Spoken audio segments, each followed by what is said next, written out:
CAG का जो मकसद है वो आर्टिकल, संविधान में जो आर्टिकल है, पार्लियामेंट के आर्टिकल 148, 49 और 151, यानी कि संवैधानिक एक संस्था है जो कि आकलन करती है कि कितना उसमें खर्चा हुआ, कितना नुकसान हुआ केंद्र सरकार के सरकारों का भी और राज्य की सरकारों का भी।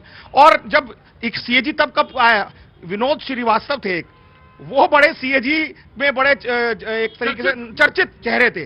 और यही अरविंद केजरीवाल साहब जो लोकपाल के नाम पर आए, जो सीएजी रिपोर्ट लेके हिलाते थे, और विनोद श्रीवास्तव जी का नाम लेते थे कि पूरे देश में अगर सीएजी में लिख दिया कुछ तो समझ लीजिए वो भ्रष्टाचारी है, वो चोर है, उसे जेल भेज देना चाहिए, उसकी सरकार गिरा देनी चाहिए। और आज जब अपनी सरकार बनी तो भाई साहब ने 10 साल सीएजी रिपोर्ट पेश नहीं की। क्यों? क्योंकि इसमें काला चिट्ठा खुल जाना था कि कितना घोटाला हुआ है, कितना घपला हुआ है, कितनी चोरी हुई है, कितना किकबैक आया है। अच्छा, मैं हरनाम आपसे, क्योंकि दिल्ली के मामलों में आप बड़ा रुचि रखते हैं, हरनाम कांग्रेस के प्रवक्ता हैं, सवाल सीधे आम आदमी से आप पार्टी से पूछा, मैं आपसे पूछ रहा हूं। मैंने कहा ना, कांग्रेस के नेता का आज बयान था, मैं पढ़ रहा था, देखा, उसने कहा कि मैंने जब भी निकलता था मैं देखता था कि ये जो मोहल्ला क्लिनिक है ये खुलता नहीं था। हालांकि नीति के तौर पे अगर मैं कहूं, उसकी पॉलिसी के तौर पे, तो मैं मोहल्ला क्लिनिक की सराहना करता हूं। और मैंने कहा कि हर आदमी ये चाहता है कि एक हाथ की दूरी पे उसको स्वास्थ्य मिल जाए, लेकिन हुआ क्या वास्तविकता में, ये कैग ने बता दिया, ये सीएजी रिपोर्ट ने बता दिया। इसमें मैं बता देता हूं, दिल्ली के अंदर में कांग्रेस की सरकार में लगभग 350 डिस्पेंसरीज थी। इन्होंने उन डिस्पेंसरियों को एक्सपेंशन का तो काम किया नहीं, ना आपने कोई इंप्लॉय लगाया। इंप्लॉय तो पूरी दिल्ली सरकार में 10 साल में, आपको मैंने पहले ही बता दिया, 429 लगे हैं। तो इतने ही रोजगार मिले सरकारी, पूरे सरकारी। तो 10 साल में बिल्कुल ना कोई मिडवाइफ लगी, ना कोई नर्सिंग ऑर्डरली लगा, ना कोई नर्सेज लगी, ना कोई डॉक्टर्स लगे, ना पैरामेडिकल स्टाफ लगा। केवल इन्होंने ये टीन के डब्बे उठाकर बाहर सड़कों पर रख दिया और वहां अरविंद केजरीवाल की बड़ी सी फोटो लगा के आम आदमी मोहल्ला क्लिनिक लग दिया, जिसमें ना स्टेथोस्कोप था, ना जिसमें ऑक्सीमीटर था, ना जिसमें आपका टेम्परेचर नापने का काम था, ना थर्मामीटर था, ना वहां पर और किसी तरीके के इक्विपमेंट्स थे। और ना ही वहां सबसे बड़ी बात जो उन्होंने कहा कि कोई अगर मरीज आ जाए तो उसके लिए शौचालय तक भी नहीं था, जो बेसिक एमिनिटीज होनी चाहिए, बैठने के लिए स्थान नहीं था।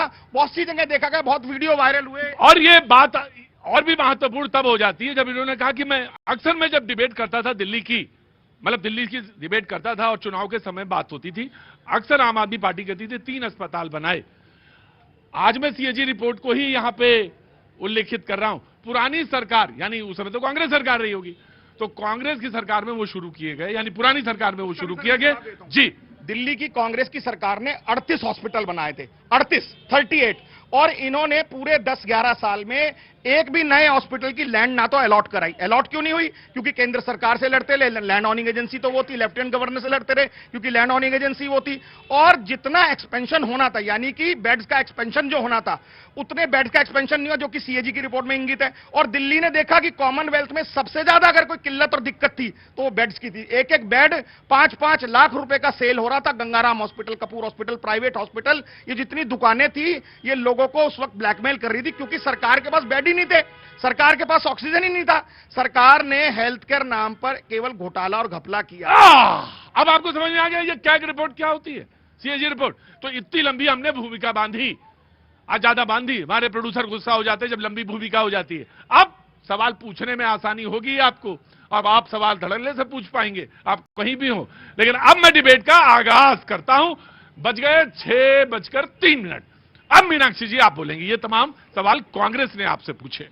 देखिए, जैसे आपने एक छोटी सी कहानी में कहा कि भाई अगर आप 10 रुपए आपके पिता ने दिए और 16 रुपए आपने खर्च कर दिए तो ये सीएजी रिपोर्ट। तो मैं भी बहुत ही आसान शब्दों में यहाँ सारी जनता को ये समझाना चाहती हूँ कि दिल्ली में जो सीएजी रिपोर्ट आई है उसका क्या मतलब है। आप देखिए कि जो पुरानी शराब नीति थी, खुद सीएजी ने माना कि उसमें भ्रष्टाचार हो रहा था, स्मगलिंग हो रही थी, ब्लैक मार्केटिंग हो रही थी, और उससे सरकार को रेवेन्यू जनरेट हो रहा था। उस टाइम उसमें लिखा है कि 4000 करोड़ का रेवेन्यू जनरेट हुआ करता था। लेकिन जो नई पॉलिसी आई वो बहुत ट्रांसपेरेंट थी, उसमें सारा भ्रष्टाचार रोकने की सारी योजनाएं थी उसके अंदर, और बहुत ट्रांसपेरेंट वो थी वो। और उसके अंदर उन्होंने कहा उसमें 8000 करोड़ तक का फायदा होना था, जो कि 6000 करोड़ हुआ। आप इसको ऐसे समझिए कि सपोज करो एक बच्चा है जो 40 नंबर लेकर आता है, एक नया बच्चा है, उसने कहा जी मैं 100 नंबर लेकर आऊंगा, लेकिन उसके अड़ंगे लगाता रहा वो बच्चा 40 नंबर वाला, फिर भी वो 80 नंबर ले आया। तो अब 40 नंबर वाला क्या कह रहा है जी, ये तो 80 नंबर लेके आए, 20 नंबर का तो घोटाला हो गया।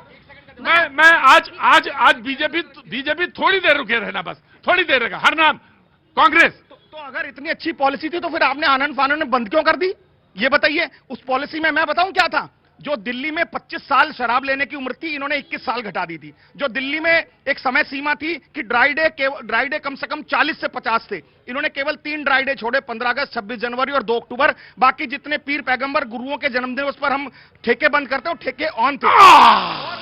ठेका तो समझ रहे हैं ना। हाँ। और तो और इन्होंने तो स्पेशली विमेन एम्पावरमेंट के लिए देखिए कितना बड़ा काम करने की सोच थी अरविंद केजरीवाल की। ये कह रहे जी पुरुषों के लिए तो ठेके हैं ही, हम महिलाओं के लिए एक स्पेशल विमेन ठेके बनाएंगे, शराब की दुकानें बनाएंगे। इसके अलावा 24 घंटे का लाइसेंस दे दिया था कि आप पैसे जमा करो, 5 स्टार होटल हो, रेस्टोरेंट हो, आप पूरे 24 घंटे आप शराब पिलाइए, शराब की नगरी बना दीजिए। प्रत्येक विधानसभा में शीला दीक्षित जी 15 साल में 280 ठेके खोले टोटल, वो भी सरकारी। और इन्होंने अपनी सरकार में प्राइवेट पॉलिसी लाकर 3 वेंडर्स को देकर 750 ठेके खोले, यानी कि गली गली में ठेके खोल दिए, नॉन कंफर्मिंग एरिया में भी ठेके खोल दिए। और ऐसे ठेके खोले कि जिससे कि पूरे देश में, पूरे संसार में आप भी घूमे, हम भी घूमे, कि एक के साथ एक सेल लगती तो आपने हमेशा सुनी होगी, लेकिन एक शराब की बोतल के साथ 2 शराब की बोतल दी थी इन्होंने।